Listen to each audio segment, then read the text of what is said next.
All right. What's up, everybody? How you doing? Welcome back to the Punk Rock Review. Yesterday we started talking about this NOFX tell-all spin article. The article was far longer than I anticipated. So this is part 2 of that. I'm going to finish it up, give you my overall thoughts on everything. And then, we'll celebrate NOFX and we'll listen to them on the stream tomorrow night, etc., etc. So, yeah, man. Give me a second to get the page pulled up and we'll get started. Hope everybody's having a great day today. I'm a little tired, but overall, pretty awesome day.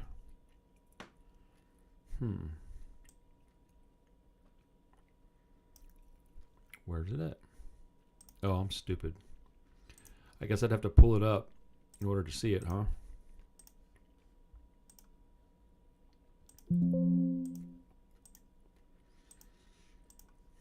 All right, here we go. There we go.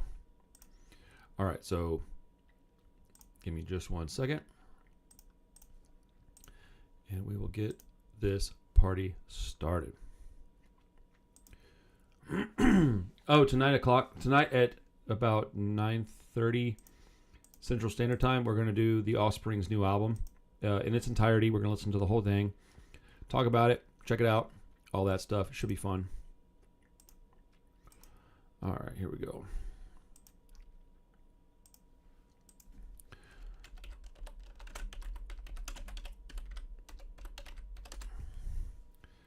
There's also a thing on like the LA Times that I might pull up if we have time today. Just depends.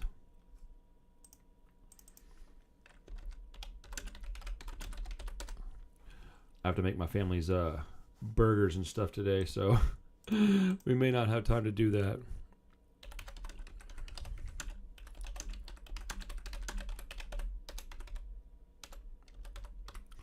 All right.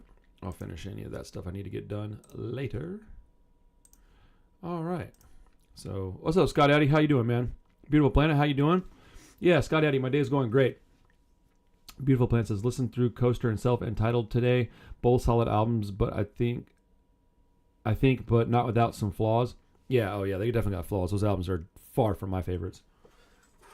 Jimmy Polson, Self-Entitled is definitely an underrated album. I guess it could be underrated and still not that great. I don't really care for that record that much. Admittedly, it's been a while since I've listened to it. So there is that. All right. So we're hanging out over here on Double Album. So let's just get started right now. I say that and then it still takes me a minute. Sorry. Okay. Double album and half album, 2022 and 24 respectively. Fat Mite says, I was so proud of I'm a Rat. It's 54 chords in a row and everyone played a little bit on the song, which is rare as usually it's me and Smelly. I did 10 mixes, so it took me a couple of weeks to mix it. And I sent them the final mixes and no one responded. No one said, this sounds awesome. They didn't even respond. I got a response from Kent, their manager, and Karina, the keyboardist, and that fucking cut deep. It's been like that. They don't care about these songs that I've spent months writing. 54 chords in a row. That's fucking special. What am I doing this for? It's not fun for me anymore. The last song on half album, The Last Drag, is all about stuff like that. When they stop picking up the phone. Only your oldest and best friends can make you feel so alone. I gotta say though, man, he did this to himself, no? And I love Fat Mike. I have a lot of respect for that guy. I would love to talk to him on the channel. But I feel like he kind of did this to himself. I've been there, man. I've done stupid things and alienated myself, but I didn't blame other people for it. Unless I don't remember doing that anyways. If somebody's ever hung out with me and noticed I did that, like, let me know. I'd love to change that kind of behavior. I don't want to be that person. If I make a mistake, I make a mistake. And if you can't forgive me, that's also on you. If I make a stupid mistake, but it's nothing that's like life-threatening or endangering you at all or whatever, it's not really that harmful. It's just me being stupid, and you can't accept an apology, then that's whatever, man. It is what it is. Hefe says, about 10 years ago, Mike started saying, I don't know how much longer I want to do this for, and I'm letting you guys know now so that you can start planning for your future and figure something out. Right about that time, I started taking acting classes and started figuring out something else to get into. When he finally dropped the bomb and said, hey, this is it. I'm going to do one last run. We'll go around the world one last time. It's probably going to take a couple of years to go around the entire globe and do every country, but I'm letting you guys know now that this is going to be it. I don't want to tour anymore. It was very scary. It was like a huge bomb being dropped, and we're all just like, fuck, we've got to start putting our finances in order and figuring out how we're going to survive when the band stops touring. It was scary for all of us, and I think we're all very nervous still to this day. This is a major change, and it's the fear of the unknown. How's it going to play out? How are we going to survive? Are we going to be okay? Everyone's trying to put money away and save to get ready for this. So earlier I had somebody talking in my Discord about that they didn't understand how Smelly could have been in a band as big as NOFX and needed to do like that Instacart or grocery delivery service to make ends meet. Dude, it's all about spending habits. If you have poor spending habits, no matter how much money you've got, it'll go away if you stop bringing money in. This is why professional athletes go broke in like a year after they retire. It's because they don't know how to spend their money. They don't know how to save their money. So yeah, I imagine these dudes did a lot of bullshit because they thought NOFX would go on forever. I think he did them a service by telling them, hey, I'm done after this. I think that was honestly a good look for Mike. This is so wild to read, though. Melvin said, we have had so many conversations where I'm like, I can't talk to him. I can't take any more drama. And the other guys are like, just don't talk to him. Just let's just get it over with. The final tour for Mike was all about, we're going to all make so much money that we're all going to be able to retire. That's not really our reality. The money is good, but it's not good enough to retire now. That's also a good point. I think people misunderstand how much money these guys make from NOFX. I don't think they're making millions of dollars. I could be wrong. Maybe over the course of their career they have, but they're not bringing in millions and millions of dollars. That's just unrealistic, especially now that like CDs aren't a thing.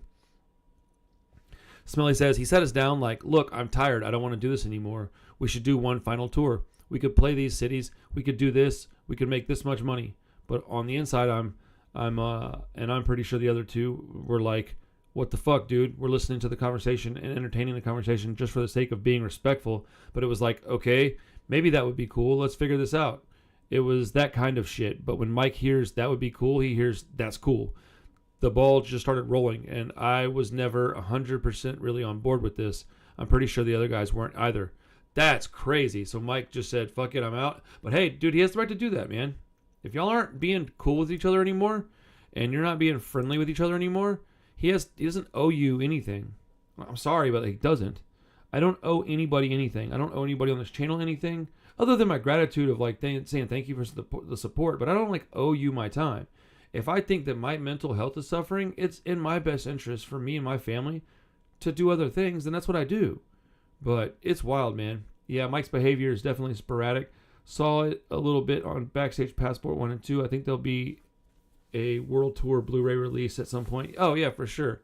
I mean, I still think they've got some stuff they can do that's not playing live music that they can still do together. And I think Fat Mike will still write NOFX type songs and we're still going to get music from him. I don't know. Maybe, maybe not. Excuse me. But I mean, at what age do you stop doing punk rock band stuff? I don't know. I don't have the answer for that. Yeah. Hefe said, Mike said, I don't want to tour anymore. And we were like, fuck, this sucks. But we've had tons of conversations with him about it. His thing is that he wanted to finish on a high note forever. You don't want to wait until there's barely anybody paying to see us anymore and then stop like, okay, I guess we're going to stop since there's no more audience. A lot of bands do that. Whereas he said, I want to go off on a high note. Right now, we could do this one last run, finish on a high note, and peace, we're out.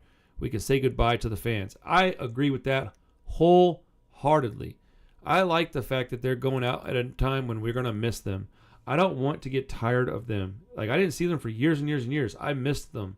And when I saw them in Dallas recently for their last Dallas show, I saw a bunch of friends I hadn't seen in years. I saw NOFX play. I hadn't seen that happen in a while. It was emotional, and I appreciated that. I needed that. I wanted that. I do not want them to go on until... I mean, Rancid, they tour like once every few years. They put out an album every few years. That's great, man. I don't want them to do an album every year. Well, that's not true. I would love that, I guess. But like most people wouldn't. Lewis, what's up, man? How you doing? He says they aren't making massive money like Mike said on his podcast with Finn. We've never had a big band with wait, what? We've never had a big band with FW and NOFX and had half golds. I don't know what that means. But I know they've never been like millionaires or anything to my knowledge. Hell, Mike's put a bunch of his money into like labels and creating art. I don't think he's got just a bunch of money sitting around. Melvin says, we've always somehow just found ourselves aligned with everything. A lot of the stuff Mike came to us about, or that we've had a conversation about, something would come up and we'd all go, yeah, it wasn't always Mike with the ideas, but he's also the record label owner and songwriter, so he's really right on the tip of the spear. When he brought the final tour idea to the rest of us, I think we all knew this is something that has to happen right now. We all had our own reasons to keep going that outweighed the reasons for the final tour, but we felt like we can't keep propping him up to do it any longer. It feels a bit selfish and cruel to him. I agree with that. Yeah, he doesn't owe you guys anything other than that. If he gives you the opportunity to take the last tour, you take it. Mike says, I can't be on stage pretending like I'm having a good time, so I don't. Instead, I do drugs, cocaine specifically, and drink a lot of vodka before I go on stage. The thing is, I'm actually very healthy. I ride my bike like 30, 40 miles a day, and my organs are all good. But my doctor said, well, if he's not playing that much, it's fine, because I don't party like this at home. But I have to drink and do drugs before going on to a show because I have to have a good time. On this last tour in Edmonton, I was working out a lot and wanted to play sober. I played the first show sober. I got through it, but 4 or 5 people in our crew were like, what happened? You weren't funny. You were just going through the motions. I told them I was sober, and they said, what the fuck are you doing being sober? Nobody wants to see Fat Mike sober. That's a real thing. I don't want to do that anymore. I love being sober and partying on the weekends. I'm allowed to retire. Damn, that's deep, man. And good for him. More power to him for recognizing that. That's hard to do, man. Beautiful Planet says, Mike was admittedly savvy and diversified, invested in things, and made a lot of money outside NOFX. That is clearly a part of the disconnect between him and the other dudes. I agree with that. Core 7, what's up, dude? When are you doing the Punk Rock Museum, or did you already? I went Sunday. I went this past Sunday. I'll post some stuff. Beautiful Planet says, Mike is, I'm pretty sure, made money and comfortable financially, especially if he sells the label, but the others still need income. Yeah, but that's partly on them, dude. They made enough money. They could have definitely saved some over the years. I mean, I don't think they'd be millionaires or anything, but they'd be okay for a while. And they all have talent. They're all going to be fine. NOFX was just an easy money. It was easy money, and they just, sometimes that dries up. I mean, I just got fired from my job for no reason. Easy money just dried up. What's up, Tom? How you doing, brother, man? How you doing, buddy? Voice inside Moyed. How you doing, man? Hefe says, my take is that the drugs are just a symptom. I think drugs and mental illness go hand in hand, and we're dealing with someone who's really sick and suffering from mental illness and needs help. There are signs of mental illness there, and everything you take has side effects. The number one side effect of cocaine is paranoia, and I think he does so much coke that he's always paranoid. He makes things up in his head that are just not true, and those just fuel the fire with situations like the one with Melvin's wife. He's just out of control and doing a lot of drugs. Yeah, mostly yes. Melvin says, I think quite a bit of my frustration with him was, hey, this isn't the guy you used to be. This is the guy that I knew for the first 20 or 30 years of our lives. I spent the last 10 years trying to push and prod like, hey, how's that going to affect people who really love you? Can't you see what you're doing to people who love you? That was kind of the nature of a lot of the conflict. Here I am trying to make him see things that I see, but it's not for him to see if he doesn't want to see it. It's such a cliche that the demise of NOFX is the guy's drug problem, you know? Sure, I guess. Hefe says, he can be very abusive, yelling and calling people names and putting people down. He would deal with text messages at like 3 or 4 in the morning, and there would be like 80 messages of him just saying the worst things you could possibly imagine to a band member and their wives. We're all just waking up to all of it without knowing what's going on because it's the craziest rant. That's how he is verbally, and it turns into, nobody appreciates me. Nobody appreciates what I'm doing. I'm doing all this for you. But really, it's like, we're worried you're going to die. We're worried you're not going to live much longer. We're trying to talk sense into you, but you can't force someone to see the light and try to get their mental health together. That's the reality of this whole thing. We're adults now. We're all pushing 60, and he's still doing what you do when you're 16 or 20 years old or whatever. Excuse me. Yeah, I think that's a lot of what it is that he never decided to grow up. It's a decision to make. You have to decide to grow up. Jimmy Paulson says, Mike talked about a record called Everybody Else everybody else is insane. Excuse me. That was supposed to be released last year. Hopefully we'll see it soon. I don't know. NOFX album or a Fat Mike album? Lewis says, I'd agree with that. Mike was baked a lot as well on his podcast. He also freaked out when the other host was getting more attention. Yeah, I've seen that happen a little bit. Core 7, yeah. Also, Mike is pretty depraved in general, so I think the mental thing is legit. Hard to say stay humble being surrounded by people who just agree with you. Turn it into a sick game of how far you can go. Yeah, Jimmy Polson. Sometimes I wonder if in 2016, if Mike had stayed sober, if NOFX would have ended this soon. This isn't soon, bro. This is 41 years into their career. No, man, this is time for them to hang it up, dude. This is the perfect time for them to do this. Mike can get his shit together. They can all go on and still do other things that they want. This is the perfect time. The end, 2024. Smelly says, I was eating lunch with this guy who I had just met that I was trying to do some business with. And my phone starts going bing, bing, bing, bing, bing, bing, bing. I got like a million texts. And I'm like, what the fuck? Did a fucking plane crash into my house? Mike let it slip that we were doing a final fucking tour without running it by us. It was like stumbling across your wife on Pornhub. My world just got pulled out from underneath me. Mike's a visionary and a fucking good businessman, but he's also going to do what he's going to do for better or worse.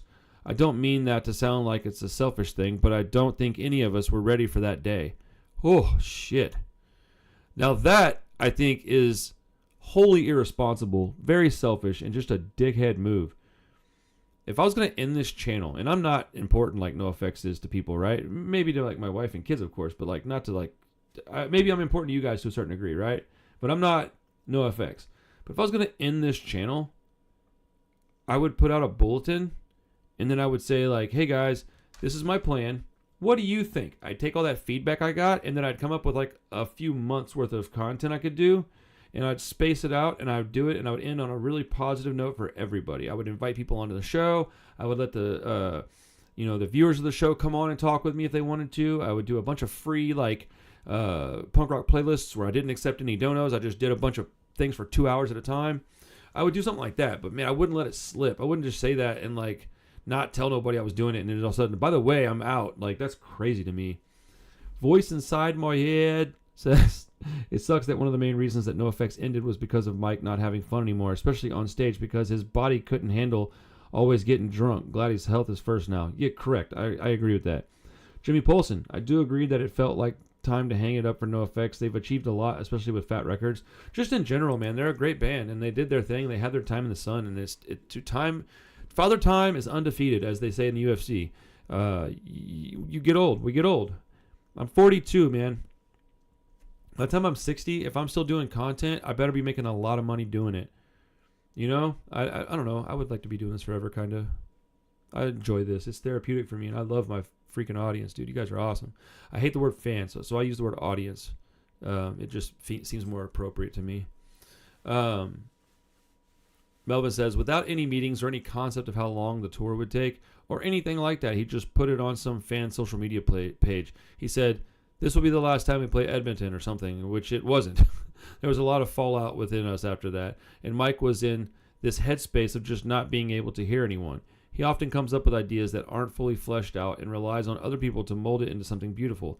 And I think part of his frustration at that time was that it just wasn't working for him, and he felt like he had to force some of those endeavors through to make his ideas work, even if they weren't thought through, like the final tour announcement. Mike says, the last tour has been amazing. It's much more than I thought it would be. I thought we'd draw good crowds, but the first show we did was in Barcelona. We did 3 shows, and after the first show, the whole band was huddled up, and Jefe was crying while we were hugging. I'd never seen him cry before, but he said, you were right, Mike. This is so special. It's because our fans of so many years are all coming. The audience is crying. We've never felt this kind of love before because we just kept doing it. Normally, we draw 2,000 to 3,000 people, and now we're drawing 15,000 to 30,000 in some places. It's like going to your own wake. We're not breaking up. We're retiring. And now we get to see all that love that we didn't get to see when we were touring all the time. People are saying thank you to me all the time, much more than I ever thought I'd get. And I think it's so wonderful to have a beginning and an end. You can look at it and say, this was NOFX. Dude, I'm going to start fucking crying, dude. That's exactly right, dude. That is exactly right. I agree wholeheartedly with that. They didn't get They got shit on. Dude, back when I was young, dude, NOFX was laughed at. They didn't get respect that they deserved. That was beautiful. Man, Mike had it pegged the whole time, right? Mike likes getting pegged is my point. But whatever. I wonder if he's got something, Lewis says, I wonder if he's got something that prevents him traveling, illness, etc. It's not telling us. It's not our business, but no, I don't think that at all. I don't think it ends on a sour note, man. I think that they're just people that have been... Dude, NOFX is not a band. It is a job. And you don't always like all your coworkers. These dudes have been doing this shit for 41 years. Me and my best friends have been doing a podcast for 4 years. We've almost broken up the podcast like 5 times. Most of those were my fault. I just got sick of it. I couldn't deal with it. It's really hard to stay consistent for 41 years. We're saying, like, I don't understand why people are mad about this breakup. I'm sad a little bit, but I'm happy for them. Voice says, it was honestly really sad seeing the last show, even though I only discovered them from my dad about 3 years ago. But they're that effective, dude. Howard B says, what's up, Howard? I was at the last show. I was way in the back, and I could still smell Smelly. That dirty bastard. He got you, dude. Jimmy Paulson, did you hear their song called Our Way they played in the final show? I did not, but this is emotional, man. Hefe says, when we first started, it was very emotional. When we played our last show in Spain, it was the beginning of the end. That one hit me. I was sitting there on stage looking out the audience as we finished the last song, and instead of it being like, thank you, good night, it was like, goodbye, Spain. We're not going to ever see you again. We'll never play here again. And I started tearing up. And me and Mike looked at each other and both started crying. As the tour kept going, we got a lot more used to saying goodbye. Smelly says, I've been really stressed out recently over it. It's pretty fucking weird. But in the last couple of days, I started getting kind of excited. I'm not financially or emotionally ready to retire. It's going to be stressful in the household because my wife is going to have to carry the whole financial load right now. But the shows have been so fucking spectacular. The energy and the love, it's like nothing that I've ever felt before. I never realized that we actually made a huge dent in the music world. We just 4 fucking dumbasses, 100% on our own, all by ourselves. No fucking big team, no lawyers. Well, we got a great publicist, but not like a fucking high-end PR team.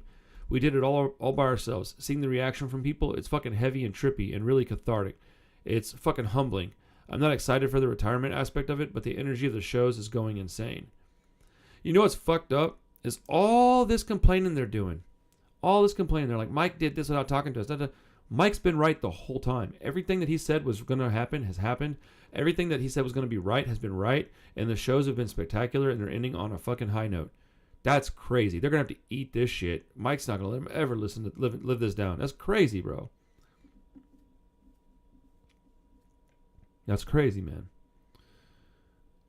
Kel Ray, what's up, dude? I was at Riot Fest and saw them day 3 and watched the final shows via Veeps Live, which, if you are considering it and a big fan, buy the streams. They were well done. I'll check it out. I watched a little bit of it. Howard B, I need the money. I don't like my job anymore. I mean, it's a thing. Jimmy Polson, it's a brand new goodbye song. You should check it out. I will absolutely do that. Voice says, I was at the show in Brockton, and Melvin walked up to me and gave me a high five and just gave me the pick he had just been using. That's badass. You should frame that. Just because it's cool. You don't want to lose it. Bodo Change says, what's up, Bodo? Says, Smelly's just a humble human. Smelly's all right. I like Smelly.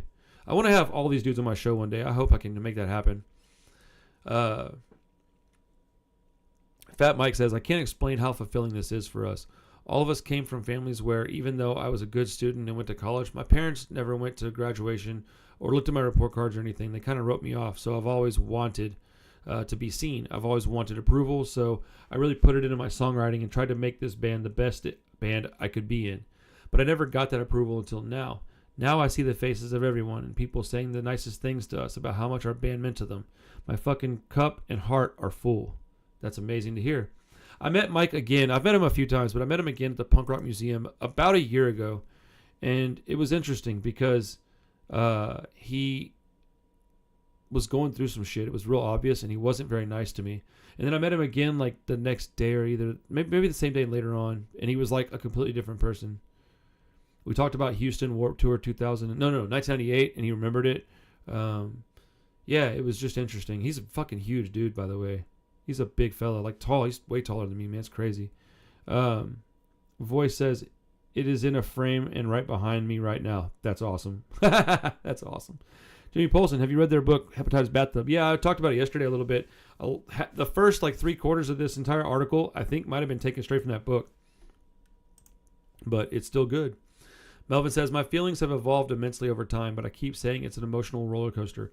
It's such a cliche, but it's just so true. Like, it's like 100 emotional roller coasters all going at the same time. On one hand, I'm so stoked because we have a reason now to play all the deep tracks. Going to see these 3 nights in each city is great because we get to play even more than ever. I've always wanted to be the one going, come on, we can do just a few more songs. And Smelly's always tired, like, hey man, it's been an hour. I'm also stoked to celebrate. Look at the whole thing and be like, we've done so much. Yeah, they need to appreciate this instead of being so sour about it. Fat Mike says, I'm a songwriter. I love writing songs. It's what I'm meant to do. When I wake up in the morning, I make coffee and I write a song, usually after kinky sex when my mind's clear. Yeah, you know, to each their own. But they go somewhere because my band's not interested in recording them. It's like Tears in the Rain. If I die, I'll have all these songs that people haven't heard, and I want my songs to be out there. It's my art. I stopped writing because I didn't know what to do with these songs, so I started writing for other people a little bit. Interesting. I need to know more about that. Smiley says, when he would write songs in the past, no one would say anything about it because he would just do what he was going to do anyways. It didn't really matter, so at some point we were just like, whatever, right? The love that he's feeling now more than ever is just because of the energy of the shows themselves. It's not an appreciation of all that Mike has done in my perspective. Yes, he's spearheaded all this, but it's just pretty fucking eye-opening that we're all seeing. Playing live has been a little bit different magic right now for all of us because we know it's the last time. I don't know, man. Smelly's trying to take a little bit of Fat Mike and throw it in the air, I guess, dude. I don't know. That's pretty interesting. I feel like these guys really don't get along anymore. A voice says one of the main reasons he probably saw me singing along as a young teen, not another 30 to 50-year-old man. Maybe.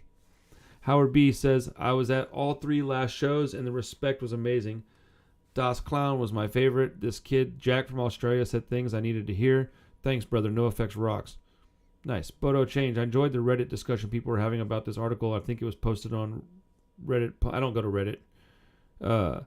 Lewis Barrett says, well, he's been writing for Avril Lavigne with John Feldman. Ugh. Yeah, that doesn't make me feel any better.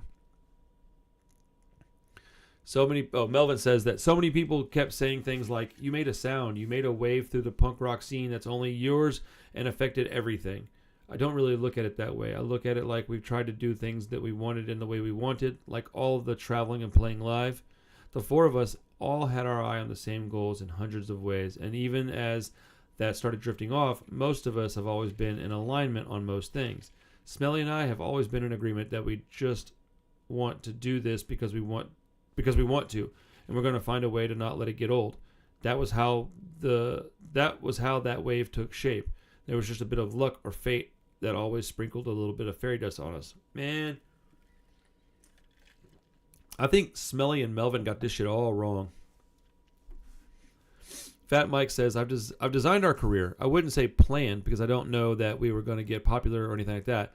We've never had a hit, quote unquote, even though Linoleum is our biggest song. There's no video for it. It never comes on the radio. It's just a song that touched people. I don't write hit songs. I write songs that I think will really touch 10% of our audience. I'm not writing songs for everyone to like. A lot of our songs are about my traumas, my philosophies, my life, and they're all honest. Melvin says, we didn't so much make the music that we thought fans would like. We made music that we like. We didn't do it for the fans. We did it for ourselves. Because of that, we enjoyed ourselves so much. And I think maybe that's what people came to enjoy and kept coming back to see. No, you're wrong. Dude, Melvin and Smelly have gotten me a little bit irritated in this. Because they don't get it, man. They did do stuff for the fans. They can say they didn't, but they did. Because they didn't write any of it. Mike wrote it. And Mike wrote it to connect with people through his trauma. Wow, this is weird. I really thought I was going to dislike Mike at the end of this, but that's not really the case, I guess. William Dean. What's up, William? Can't wait to watch this after work with a few beers like I did yesterday for part 1. Let's go. Thank you. It's going to end up being almost an hour, too, I think.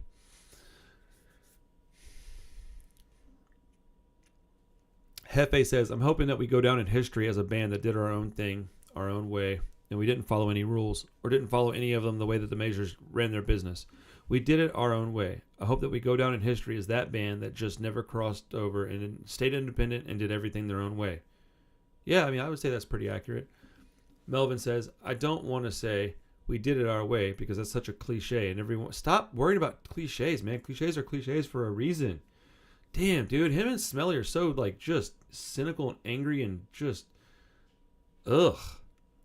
Enjoy it, man. You did it. Like, move on to greener pastures, dude. There's better things to do with your time at this point. But it's such a cliche and everyone does it their own way. No, they don't. But we tapped into our own way of doing it and we just did it. We never let emotions or fear deter us.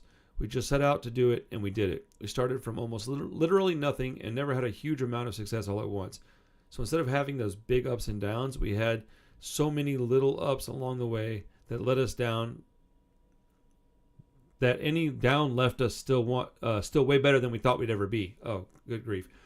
What he said was we had so many little ups along the way that any down left us still way better than we ever thought we'd be. Excuse me. Smelly says, I just came to realize that we're one of those legacy bands like Ramones or Black Flag or the other bands that are really stamped into punk rock. We've become one of those legacy bands. That was not apparent to me until this, and I'm sure that it wasn't apparent to the Ramones until after they all died. We were just four fucking guys wanting to have a good time, and if it wasn't a good time, we wouldn't be here. Well, dude, pause.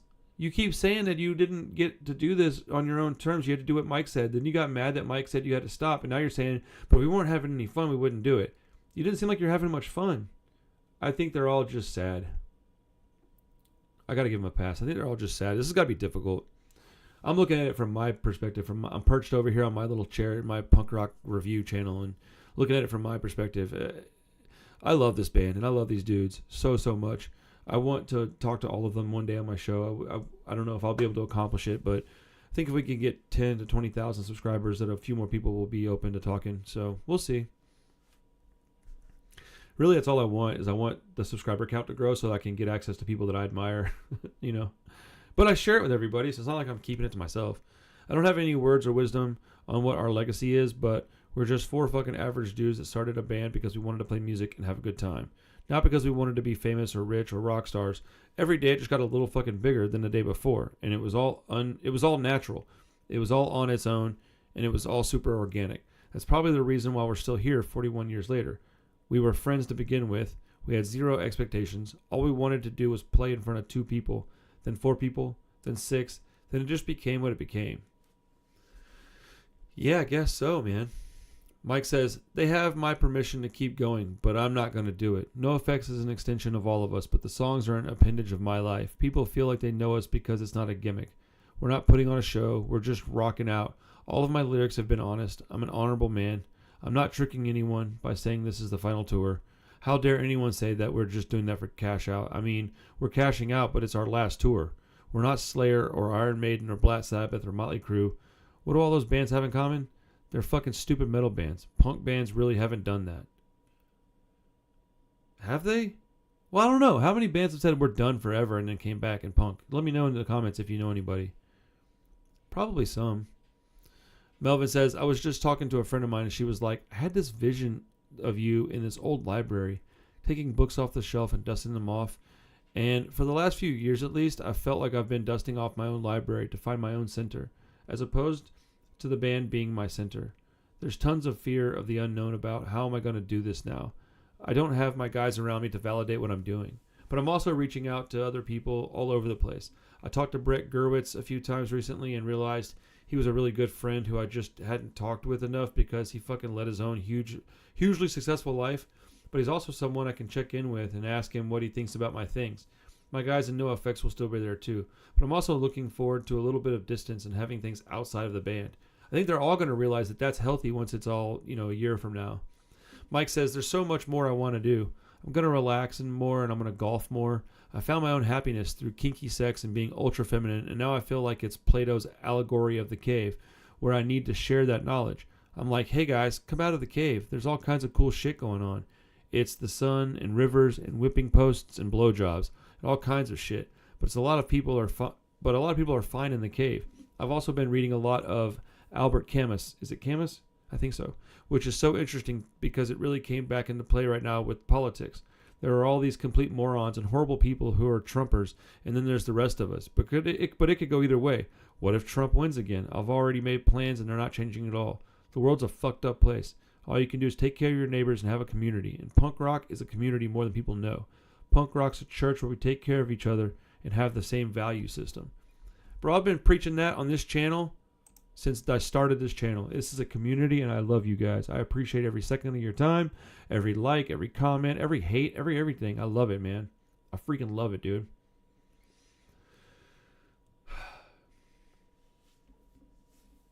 Man. Bodo says, it sounded like they are being interviewed in a really vulnerable setting. Most of this was taken from their, yes. When did you hear NOFX for the first time? Me? Let's see, what year was that? Okay, hold on, let me think. So, you start kindergarten when you're 5, so that's 87, 86, 88, 89, 90, 91, 92, 93, 94, 95. 1995. I was 14. On the bus with Ramsey Bashara. Shout out to Ramsey. He's the recording engineer for Liberty and Justice and Bullshit Detector. Lewis says, oh, the irony, him saying that when Slayer retired. Oh, I don't know. I think he was just talking shit about metal bands. Austin L. What's up, Austin? Didn't Bane have a last show? I don't know. Bane's good, though. Lewis says, same position as NOFX are in now. I guess. I don't know. Dave, what's up, man? Voice says, sorry, my iPad died, but I'm back now. That's awesome. Okay. I got a few more minutes. Melvin says, I imagine Smelly and Hefe feel a bit like me in that they can't wait to get the fuck out of here, but they're also terrified. We're a little too old to start again, but it's definitely not starting again entirely. I'm sure if I released a song as Eric Melvin from NOFX, it's going to get more listens than any other 58-year-old punk rocker that suddenly released a song. We've definitely got a leg up on things, but the uncertainty is still scary to deal with. I've had people say to me, why don't you guys keep going? You're singing more than ever. Just do the songs like that and find a stand-in bass player. But we've got to let the dust settle first to do some introspection. I want to get some music out and deal with things first. But in a year or 2 or 3, who knows? It's 4 of us that have to come together to make anything else happen. So we'll see what direction everyone's headed and what state of mind we're all in then. Yeah, I think that there's almost no chance that they do it without Mike. And I don't think Mike's going to do it. Based on what I feel like I've been able to figure out, Mike doesn't want to do it anymore. And why would you force him to do something he doesn't want to do? That seems very... SA-ish. Look at that beautiful photo. One of the main reasons Melvin gave me the pick was he probably saw me. No, I already read that. Slayer says, this article is not a good look for Fat Mike. I disagree wholeheartedly. Fat Mike was right about everything. Everything Mike did and said was right. I think that he's an asshole, but people know that already. It's not hard to figure out Fat Mike's an asshole. He's been an asshole to me, and I'm a huge fan of his. I still appreciate him. I still, admire him. I don't think there's anything wrong with this article for Fat Mike. I don't think that there's any kind of, I don't know. I don't think it was a bad look for Fat Mike. I think it was a bad look for Smelly and Melvin. They were so just jaded and cynical. And, dude, appreciate what you've got. You've got more than most people will ever have in their whole life. You've got more than most 25 people will ever have in their combined 25 lives. Appreciate it. I get to do this stuff. You guys don't even understand. Maybe you do. Maybe you do. I appreciate this so much. It's unbelievable how much I appreciate being able to do this. It's unbelievable that anybody gives a shit about what I'm doing. It's amazing. My dad just said the same thing to me. Where did you buy your first NOFX cassette tape? Which one? So it was 97 when I first heard them. So it was probably 99 because I had my first real full-time job at 17. I saved some money. I probably bought it at Best Buy if I had to guess. And it was Punkin' Drublic was the first one that I bought. The first one I owned was I Heard They Suck Live. It was a CD that was given to me by that same dude, Ramsey. Tapes were just cheaper, so I bought tapes when I could afford them. NOFX wasn't my first punk band. Rancid was. Actually, you know what? I think NOFX might have been. Holy crap. I think NOFX might have been my first punk band that I ever listened to. Huh. I have to go through and like really think about that and like remember the dates and the time and how it all went down. But yeah, man, this article was incredibly eye-opening. I think it was a bad look for Smelly and Melvin, but I think they're all just sad. They're all scared. They're all they're in a very weird place right now. So I wish them the best, and I hope that they are able to do some things in the future that we can all enjoy. But I hope they also just enjoy their lives. Drugs are scary. I say that you stay away from them if you can. You know, if they want to keep doing music, I'd support them and spin off bands do well. Yeah, I agree with that, Lewis. I think if they do their own bands, that they'll do just as good. My first wasn't really a NOFX album, but a free copy of Survival of the Fattest. Interesting. Yeah, my first was a free copy of I Heard It Suck Live on CD. Because I got into music through metal. My brothers were metalheads, unfortunately. Two dudes I don't talk to anymore. Like, at all. See, I've had personal things fall apart, and it's tough. Don't let this ruin your lives, guys. And if you don't want to talk to each other, don't do it. Okay. All right, man. I'm spent. Dude, I need to go make dinner for my family. So at 9:30, so in 3 hours and 10 minutes, 31, in 3 hours and 10 minutes, I'm going to get on here and I'm going to do the Offspring's new album, like, listening party. And then after that, I'm going to film my story of Las Vegas. So I'll be back in a little while. I got a lot of work to do tonight. So, yeah, I'm going to get out of here. Enjoy NOFX, folks. Enjoy them, man. They deserve our time and our love and appreciation. They're a bunch of dummies. And they're a bunch of geniuses at the same time. I love this band. I've always been a fan of them. It's never going to stop. So, yeah, I'm going to go make dinner for the fam and enjoy them, and enjoy my life. The Truth Hurts, a Thrasher video, Sold Out was the first song. I was hooked immediately. That's awesome. Sold Out's a great song. My first song, let me see, I can tell you. Because I didn't used to skip tracks back then. We used to just hit play. So whatever is on I Heard They Suck Live.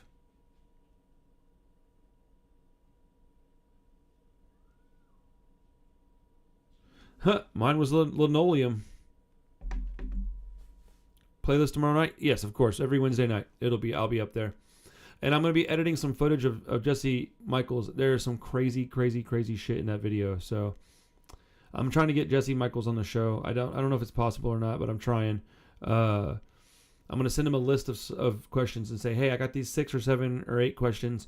We can ask these questions and only these. I'll stay on topic if you'll come on. Give me 30 minutes of your time, and I'll be forever grateful. See if that moves him enough to get him to come on the show. I'll have to talk to him through his buddy because I got his buddy's info, not his. So likely it's a tall order, man. But if Jesse Michaels, if you see this, dude, I got nothing but love for you, and I would be just forever indebted to you if you'd come on the show and talk and help me supply these wonderful people with some cool stuff to talk about and think about. So, yeah. Franco Un-American was your first song by NOFX. Awesome, dude. That's rad. It's a good song, too. All right, man. I'm out of here, guys. I'll talk to y'all in a few hours, and I'll see you guys tomorrow night as well for the